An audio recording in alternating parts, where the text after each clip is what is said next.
production funding for Behind the Headlines is made possible in part by the WKNO Production Fund, the WKNO Endowment Fund, and by viewers like you. Thank you. Tax and spending priorities in the county budget tonight on Behind the Headlines.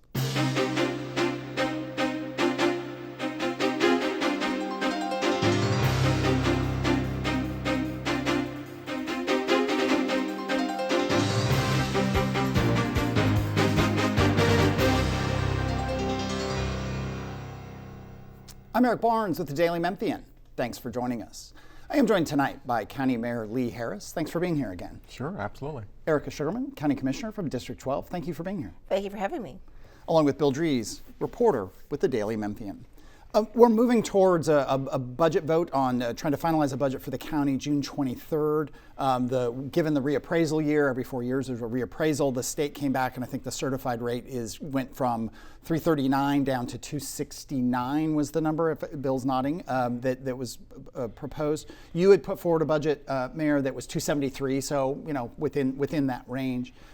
That's kind of the lay of the land, but let me start with you, Mayor. Your priorities for this budget, and then we'll dig into all of them. But give us the quick snapshot. Sure. So one of my priorities is reducing the tax rate. Right now, our tax rate is $3.39. We've got an opportunity to bring that down. As you said, I've already proposed a budget that brings it down by 66 cents. At the same time, Erika Sugarmon has proposed a $40,000 minimum in Shelby County government. That's for all full-time employees. And so getting that done and funded is another priority. We've got a 3% raise for all of our employees and to get the budget done by June the 30th. That's critically important. So I think those are kind of the big picture pieces. We also are hopeful that we'll be able to have paid parental leave and child care and a host of other things that deliver on some promises we made to the employees. You've advocated for the $40,000 minimum. What would that be taken over to salary, or that's the hourly rate works out to be 40? Is that kind correct. of the math? Okay, the hourly rate will be $20.77, which is based on a study done by MIT. Because according to the study in Tennessee, the living wage is $20.77. So we did a study, and the study came back and showed that the employees were underpaid for their work. And so this will raise the minimum wage to a living wage for employees who are working 2 jobs, and some of them even told me they were receiving food stamps. Yeah. With the tax rate, which everyone's really focused on, the city actually this week passed its budget and went, the city of Memphis went, 258 down from 319. All of that is based on the reappraisal. The state certifies that number. For somebody whose house value went up, their tax rate has gone down, but what they are meant to pay is the same amount they paid in the past. So I know there's some pushback. I don't know where you all stand on that. The tax rate is going down. I mean, that's clear, but the amount that most people are paying in taxes is unchanged at this current proposal. That is correct. And so you have a negative correlation. So for example, when the appraisal value goes up, the tax rates go down. So initially they're paying the same amount. So it's really not a decrease or increase. However, if the commission or the mayor decides who they want to raise taxes, which I do not support, property tax raises, then that's another issue. But right now with the certified tax rates, it's going to equate to the same level as previous years. That's correct. And I don't support raising the tax rate either. The tax rate is currently $3.39, and I support cutting it at least 66 cents. It's at the discretion of the commission how much to cut it. And the certified process is really about determining whether or not a supermajority vote is required by the commission. The commission is fully empowered to set the tax rate wherever it wants, $3.39 or anywhere else. And before we go to Bill, the full operating budget is what? It's at $1.7 billion, give or take. And then the capital budget is? Well, right now it's $150 million. Okay, all right, Bill. Mayor, there's a 4-cent difference, though, between the state certified rate and what you have proposed. So technically, that's a tax hike. No, it's not. The state certified rate is not a thing. Again, that is only a procedure so that you can be able to compare the tax rate from one year to the next in a reappraisal year. In other words, the county commission is required to have a supermajority vote requirement if they generate more than a certain amount of revenue. And in order to know when that supermajority requirement kicks in, you've got to be able to compare last year's tax rate to this year's tax rate. And that's where the certified process comes in. There's no such thing as windfall. That's not mentioned in any law. There's no such thing as truth in taxation. That's not mentioned in any law. The certified process is about notice and being able to compare 1 year to the last year. But at least theoretically, the state certified rate is a rate that guarantees the county gets the same amount of revenue. If the county property tax rate is 4 cents over that certified rate, county government's getting more revenue. Again, that's mythology. There is no evidence of any of that anywhere. In fact, in my view of the economy, cutting the tax rate produces more revenue, because the further you cut the tax rate, the more economic investment and economic activity you generate. And so in my view, cutting the rate, which is what I've proposed, generates economic activity, particularly investment in real estate, and more revenue. And so your proposed tax rate stands at 273. That's what I propose. That's what you're recommending. All right. Commissioner Sugarmon, there's also a $5 increase in the wheel tax that is part of this budget. You've called that a regressive tax in the past. Can I explain that real quickly? So Sure. progressive taxation, okay, is based on income or your ability to pay. So the more money you make, the more you pay in taxes, such as a property tax. A wheel tax is a flat rate where everybody pays the same thing regardless, like, sales tax, for example. And so the wheel tax has gone up, and so I do not support an increase of $5 or any dollar amount on the wheel tax because it's regressive. You already had an increase on the city side on the wheel tax, and people are being taxed to death. So let me say this for the record. I am socially liberal, okay, but fiscally conservative. So I do not support a increase in taxation whatsoever, especially now that the federal government are making so many cuts. People are suffering. And one thing I want to say about the commission, if you look at the ordinances and resolutions that we passed, they're to support disadvantaged and marginalized people. And now we're going to really support affordable housing. And I'm going to have a meeting with the mayor later on, hopefully next week or this week about that. But we have to have affordable housing. People are housing insecure, food insecure, and it's that's why crime's going up, And as people become more and more desperate, crime's going to continue to go up. So we have to deal with poverty. We have to deal with the shortage of housing. And I believe the housing, last time I looked, we're short 40,000 units in housing. That's huge. Then also we lead the nation as far as people being evicted from their homes or their apartments. That's a huge issue. Those are issues. I think you came out, Mayor Harris, with Mayor Paul Young, City Mayor Paul Young, and others to talk about this idea of using the county land bank, so properties that they go into tax delinquency and end up owned by the county, trying to jumpstart getting those properties back into circulation and use, in part because of this big gap in affordable housing. Do you want to talk about that? I mean, is that a proposal you think is on the front burner, or is it a kind of more over time something that you would hope that the county and city move toward? Well, the land bank, I think the most recent innovation in terms of the land bank properties is on the city side. I think in the last couple of years, the city has created their own land bank, and so they're able to reorient properties and put them in a position for development. Obviously, the county controls almost all of the properties that end up in foreclosure as a result of taxation, but we are great partners with the city, and so to the extent the city land bank identifies properties that it wants to take out of the county land bank, we formulated a good relationship over these last couple of years where the city can get access to any of those properties. And so that's what's going on with the land bank right now. Commissioner mentioned crime. Can I quickly? Yeah. Okay, and so I'm sure the mayor doesn't know that. He may know this, but we have been working on the commission as well as city council on ordinance. Have you heard of the homestead ordinance? Well, we kind of revised that. And so it's now called Building Homes Ordinance. MR supports it, the city council support it, and most of the commissioners support it. And basically what it does is allows developers to come in and to develop homes. Because right now they're saying, especially with areas that have a huge number of land bank parcels, like in District 8, they said we cannot go in there because there aren't any comparables. And so we're working on an ordinance, and it should pass the next reading on the commission as well as on the city side. And then I understand that there's some city council members who are already, trying to support developers to come in and develop. And I'm going to be reaching out to the mayor, so on the county side we can do the same thing. So that would basically take those parcels of land, especially in District 8, which I think has the largest number of parcels in the land bank. And those parcels would go from the land bank to the Division of Planning and Development for use as affordable. That is housing correct. cluster. And having Okay. said that, if they do not develop those parcels, there is a clawback. So we'll get them back. So many times people or individuals or organizations or nonprofits will take these parcels and do nothing with it. And so this ensures that there is a callback. Also, they're required to go out into the community. What type of community do you all want?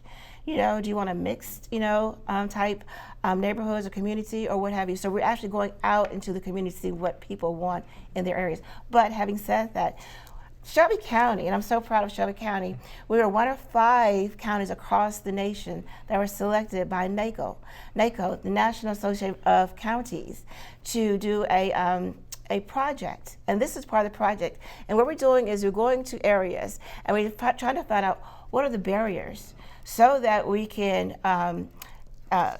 figure out a way to go around those barriers or correct those barriers, whether it's zoning or what have you. And that's how we came up with the Building Homes Ordinance. And so we're working with NACO, as well as we've been working with the city, nonprofits, et cetera, across the county for about almost a year now. And so, yes, this is the idea, is to provide affordable housing or investors, apartments, et cetera, whatever the community wants. You mentioned crime. I want to circle to the proposal for a new jail. There are more and more elected officials, at least, have been coming forward and saying, look, the jail is outdated. It's, the locks were broken. There's all this deferred maintenance. It's a 50-something-year-old building. Most people have said it's going to be at least $1 billion. It's going to take at least 10 years. And a study came out, I think the commission had hired, or maybe the mayor's office, to propose some ideas around a new jail that could be out at near Shelby Farms, where there are other county buildings, the old Firestone site. Mayor Harris, you've said you don't think that should be a priority right now in terms of spending money on a new jail. Why? Yeah, that's exactly right. I think we need to stop the pipeline of individuals who end up in jail. And the best way you can do that is invest in education. And so our schools are far older than the jails. And so we've got kids that are in classrooms where the roofs are literally caving in on them. We've got HVAC systems that don't work, so kids are too hot or too cold, can't focus on learning, can't raise the window, and other problems. And so I think we have a responsibility in Shelby County government to first prioritize the kids and families and schools. And the jail, I think that it is a priority, but it's not as important as the schools. Commissioner Sugarmon, your take on a new jail and We definitely need a new jail. Having said that, the state had a proposal, a 1-cent tax increase on sales tax for 8 years to build a jail. It failed. I don't know if you all visit the jail. It's horrible. It is horrible. I thankfully have not. Oh, please do, and try the food too. It's horrible. And so, saying that we have a responsibility. Every time you turn around, you're hearing about a death in the jail. And remember, these are people who are waiting to be adjudicated. They have not been gone through the trial and been, found guilty or anything. So again, while we're holding these individuals, and 30% have mental health issues, and so there's been exasperated, and they cannot go before the judge until they're stabilized. So, and you would propose, would you like to see county funded, given the state didn't pass that law to increase the sales tax toward it? Would you like to prioritize it in the short term for county budget? To the mayor's point, I think that right now we're strapped, okay. And so I would love to work with the state next year as far as General Assembly and talking to them, sitting down and talking why. Because that was a bipartisan issue. Yeah, right. So, yes. One more from me here real quick, because we talked about schools, and there, we've got tons of turmoil and changeover at the schools and lots of kind of uncertainty about what the state might do. But one thing that seems clear over the last couple of administrations is, and most people it seems like I talk to, this is not scientific, understand there are many schools that really are going to have to be closed, that the facilities are too old to repair, they have a very small, if any, population of students in them. What would you, Mayor, like to see in terms of school closures, which can be very hard on communities and very hard on neighborhoods, but at some point, some will say you got to pull the Band-Aid off and close a pretty significant number of schools because the billions of dollars, Laura Testino on our staff has done analysis of this on Daily Memphian. they're not going to be repaired. And again, there's not a need for many of them in certain areas. Well, I think that's the wrong way to talk about that issue. I think instead we should be talking about investing in new school construction and bringing new product to neighborhoods. And so for too long we have neglected neighborhoods and underinvested in them.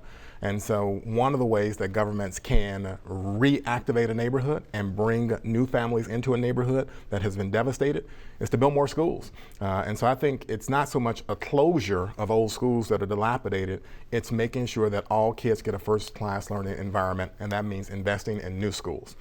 But don't some have to? I mean, otherwise they're going to sit blighted. There are ones that are empty. They are harming the neighborhood in the sense that they are sources of criminal activity. People pulling the pipes out. You've got homeless people. I mean, I'm not saying that's every school, but there at some point, certain schools that are underutilized, don't they have to be closed and torn down? I am totally fine with old schools where there are students. Us moving to new schools with students. Okay. I mean, I think that's the Fraser project. We'll get Tresvant students to move into the new Fraser build, and Tresvant we'll use that for something else. The schools that are currently empty, I think there are several schools that are currently empty. I'm totally for and have pushed for Memphis Shelby County School System to give those properties to the city and county. And some of those deals have worked out, and we need to see more deals like that. And other uses by either private developers or absolutely, other 100%. Okay. Let me bring Bill in. About 10 minutes left in the show. Sugarmon, you are a teacher Yes, sir. in the 26 Memphis years. Shelby County school system.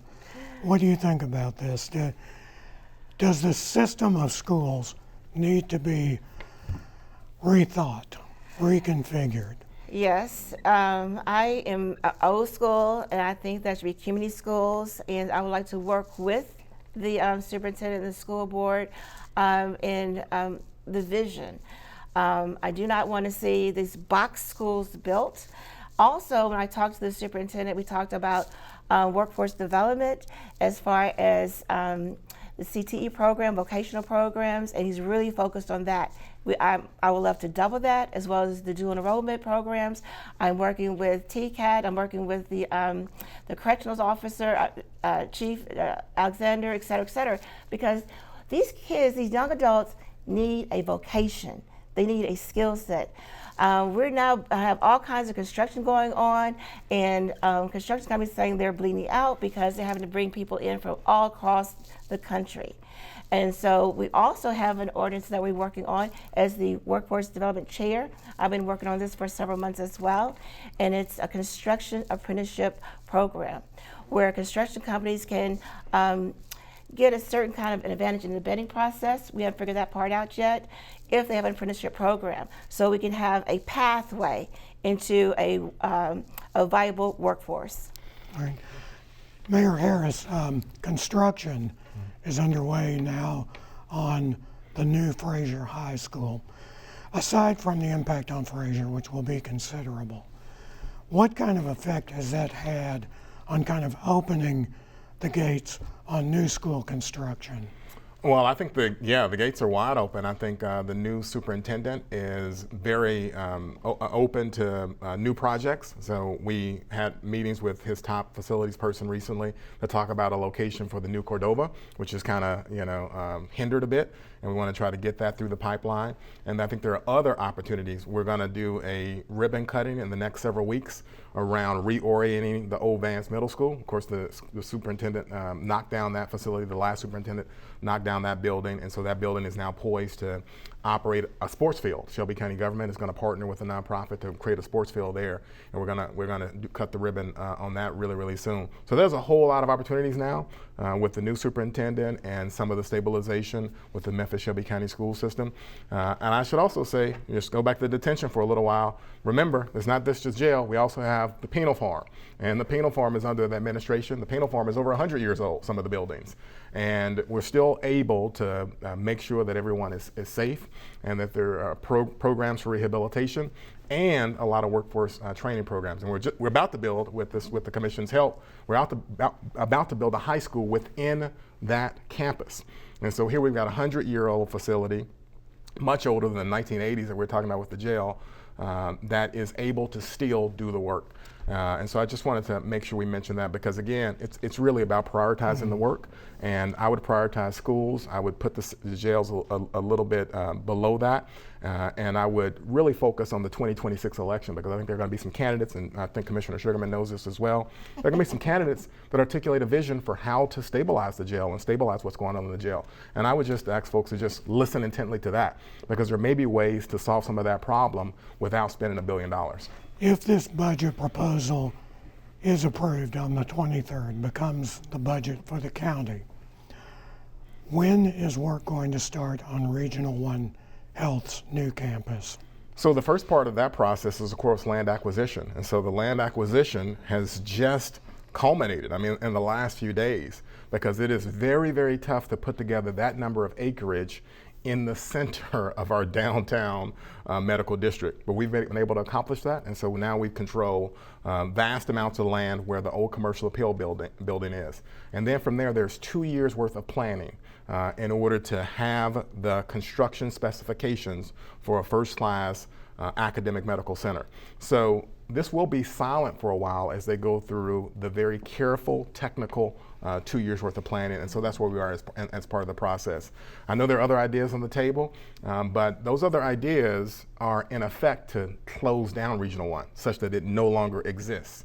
And so the question for this community is if these kind of ideas are going to continue to be thrown out there, then the question from the community is, do you want to engage in a discussion like that? When we're poised to really transform our community, increase the tax revenue over $100 million a year, increase the grants and all the recruitment, all that comes with a new hospital, do we want to have a conversation around just stopping and doing nothing? I think Memphis and Shelby County has done that too much, the do nothing attitude, and I think we should continue. So planning, 2 years worth of planning. Let me switch gears. We talk about investment. Is XAI, the mayor, city mayor Paul Young is out with a op-ed in the Daily Memphian this morning as we record on Thursday, pretty vigorously and pointedly criticizing the critics of the project, saying that it's a good investment for the city and the county. He points in that column to $14 million in tax revenue in the first year that would go to the county, and that number increasing as XAI puts more investment and then moves forward potentially with a second site in Shelby County. I'll start with you, Commissioner Sugarmon. Are you in support of what XAI has done and where it wants to go? What I'm not in support of is this cloak and dagger. Because, for example, when XAI came in, they made deals with certain individuals, organizations, et cetera. They didn't go to the city council or county commission or the health department. And so there's concerns there.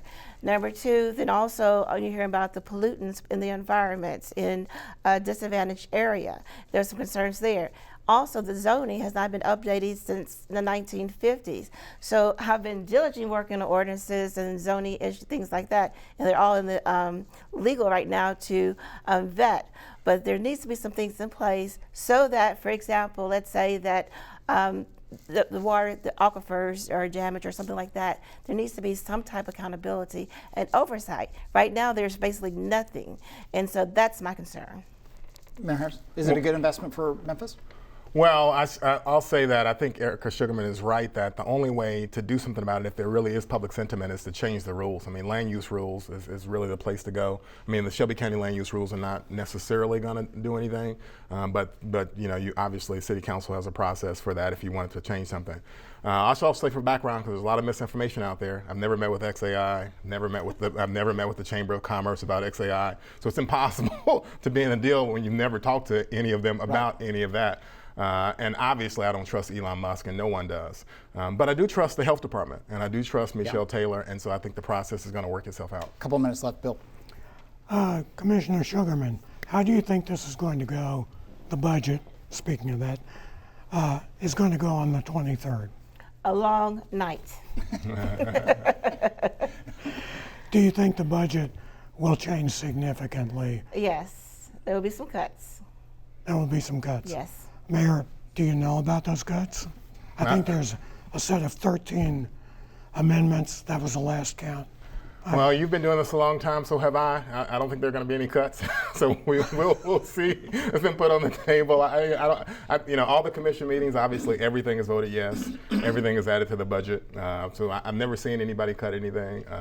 I've seen a lot of additions, and certainly I think there may have been $75 million worth of additions yesterday or this week by the commission into the budget. So, and counting. So that's $75 million in addition. So, it's hard for me not to smile when someone talks about cuts. Well, and obviously Bill will be covering this throughout the next few weeks. Let me do this as we have about a minute left here.